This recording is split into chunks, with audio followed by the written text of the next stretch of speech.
Hello दोस्तों, आज के इस वीडियो में हम हमारे पहले भारत के प्रधानमंत्री जवाहरलाल नेहरू जी के बारे में बात करने जा रहे हैं और उम्मीद करते हैं कि आपको हमारा वीडियो पसंद आएगा।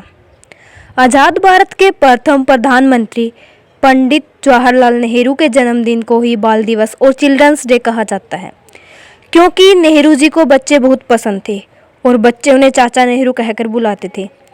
अगर हम नेहरू जी के जीवन को विस्तार से पढ़ें तो हमें उनके जीवन से ढेर सारी सीख पाने को मिलती हैं।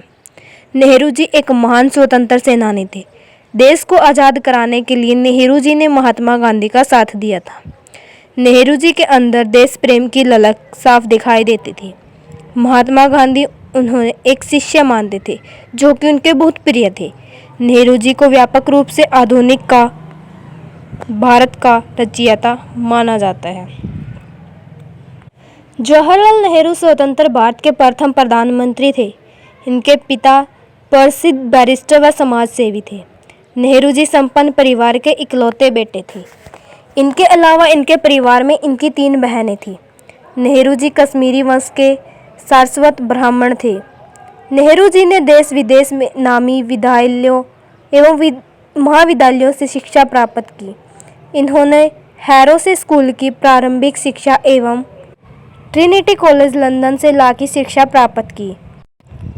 इसके बाद कैम्ब्रिज विश्वविद्यालय से कानून शास्त्र से परंपरागत हुए। 7 वर्ष इंग्लैंड में रहकर इन्होंने फैबियन समाजवाद और आयरिश राष्ट्रवाद की जानकारी विकसित की। इन्हें गुलाब का फूल बहुत पसंद था, जिसे वो अपनी शेरवानी में लगाकर रखते थे। इन्हें बच्चों से भी बहुत लगाव था। बच्चे इन्हें चाचा नेहरू कहकर संबोधित करते थे। इसी प्रेम के कारण इनका जन्म दिवस बाल दिवस के रूप में 14 नवंबर को मनाया जाता है। Nehru ji discovery of India के रचयिता के रूप में विख्यात रहे। नेहरू जी की एक बेटी थी इंदिरा गांधी। इंदिरा गांधी अपने पिता को अपना गुरु मानती थी। देश की राजनीति को उन्होंने नेहरू जी से ही सीखा था। बचपन से ही देश की आज़ादी की लड़ाई को उन्होंने करीब से देखा था। यही वजह थी कि वे भी देश के प्रति अत्यधिक प्रेम रखती थी। इंदिरा जी आज़ाद देश की पहली महिला प्रधानमंत्री बनी। भारत देश को आगे बढ़ाने व मजबूती देने में इंदिरा गांधी जी का मुख्य योगदान रहा। आइए जानते हैं जवाहरलाल नेहरू का राजनीतिक सफ़र एवं उपलब्धियां। 1912 में नेहरू जी ने भारत लौटकर इलाहाबाद हाई कोर्ट में बैरिस्टर के रूप में कार्यरत हुए। 1916 में नेहरू जी ने कमला नामक युवती से विवाह किया। 1917 में वे होम रूल लीग से जुड़ गए। 1919 में नेहरू जी गांधी के संपर्क में आए, जहां उनके विचारों ने नेहरू जी को बहुत प्रभावित किया और राजनीतिक ज्ञान उन्हें गांधी जी के नेतृत्व में ही प्राप्त हुआ। यही वह समय था जब नेहरू जी ने पहली बार भारत की राजनीति में कदम रखा था और उसे इतने करीब से देखा था। 1919 में गांधी जी ने रॉलेट अधिनियम के खिलाफ मोर्चा संभाल रखा था। नेहरू जी गांधी जी के सविनय अवज्ञा आंदोलन से बहुत प्रभावित थे। नेहरू जी के साथ उनके परिवार ने भी गांधी जी का अनुसरण किया। मोतीलाल नेहरू ने अपनी संपत्ति का त्याग कर खादी परिवेश धारण किया।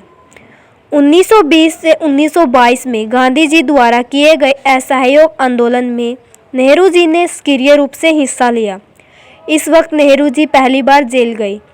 1924 में इलाहाबाद नगर निगम के अध्यक्ष के रूप में 2 वर्षों तक शहर की सेवा की। 1926 में इन्होंने इस्तीफा दे दिया। 1926 से 1928 तक नेहरू जी अखिल भारतीय कांग्रेस के महासचिव बने। गांधी जी को नेहरू जी में भारत देश का एक महान नेता नजर आ रहा था। 1928-1929 में मोतीलाल नेहरू की अध्यक्षता में कांग्रेस के वार्षिक सत्र का आयोजन किया गया। इस सत्र में 2 गठ बने। पहले गठ में नेहरू जी एवं सुभाष चंद्र बोस ने पूर्ण स्वतंत्रता की मांग का समर्थन किया और दूसरे गुट में मोतीलाल नेहरू और अन्य नेताओं ने सरकार के अधीन ही प्रभुत्व संपन्न राज्य की मांग की। इस 2 प्रस्ताव की लड़ाई में गांधी जी ने बीच का रास्ता निकाला। इन्होंने कहा कि ब्रिटेन को 2 वर्षों का समय दिया जाएगा ताकि वे भारत को राज्य का दर्जा दे, अन्यथा कांग्रेस एक राष्ट्रीय लड़ाई को जन्म देगी। परंतु सरकार ने कोई उचित जवाब नहीं दिया। नेहरू जी की अध्यक्षता में दिसंबर 1929 में कांग्रेस का वार्षिक अधिवेशन लाहौर में किया गया। इसमें सभी ने एक मत होकर पूर्ण स्वराज की मांग का प्रस्ताव पारित किया। 26 जनवरी 1930 में लाहौर में नेहरू जी ने स्वतंत्र भारत का ध्वज लहराया।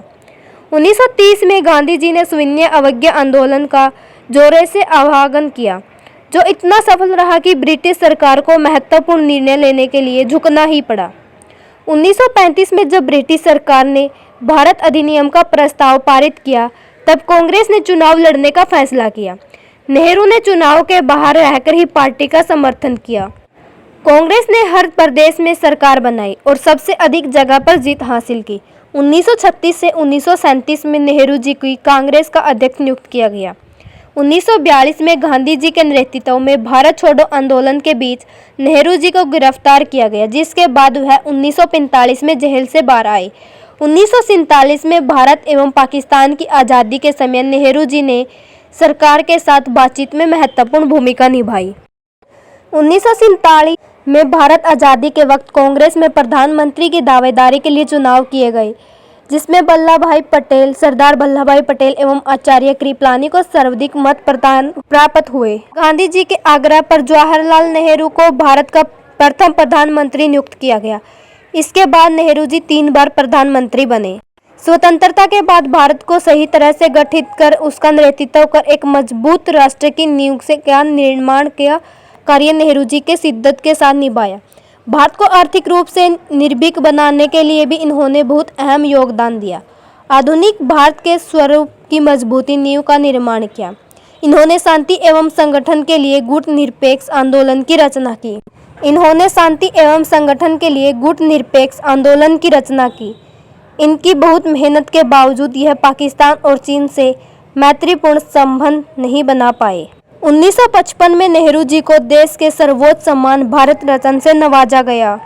नेहरू जी अपने पड़ोसी देश चीन व पाकिस्तान के साथ संबंध सुधारने के लिए हमेशा प्रयासरत रहे। उनकी सोच थी कि हमें अपने पड़ोसी से अपने समान प्रेम रखना चाहिए, लेकिन 1962 में चीन ने भारत पर हमला कर दिया, जिससे नेहरू जी बहुत आघात पहुंचा। पाकिस्तान से भी कश्मीर मसले के चलते कभी अच्छे संबंध नहीं बन पाए। नेहरू जी की 27 मई 1964 को दिल का दौरा पड़ने से स्वर्गवास हो गया। उनकी मौत भारत देश के लिए एक बड़ी क्षति थी। देश के महान नेताओं व स्वतंत्रता संग्रामी के रूप में उन्हें आज भी याद किया जाता है। उनकी याद में बहुत सी योजनाएं, सड़क बनाई गई। Jawaharlal Nehru school, Jawaharlal Nehru technology university, Jawaharlal Nehru cancer hospital आदि की शुरुआत इन्हीं के सम्मान में ही हुई है। धन्यवाद दोस्तों, उम्मीद करते हैं कि आपको वीडियो पसंद आया होगा।